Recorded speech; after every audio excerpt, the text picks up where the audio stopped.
My name is Bobby Mukkamala. I'm an ear, nose, and throat physician here in Flint, and I'm on staff at McLaren Flint, and I'm here to talk to you today about nose problems.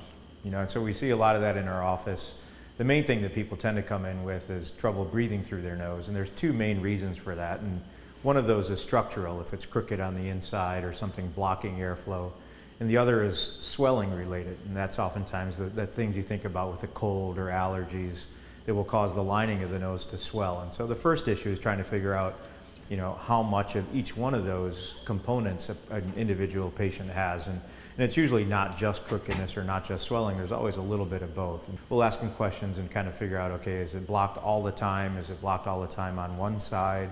And so once we kind of get that history, we'll look in the nose and look for that sort of blockage. And sometimes the fixed blockages are things like polyps due to allergies or deviated septums. You might have heard about that. And that's where the lining in the middle of the nose is crooked one way or the other.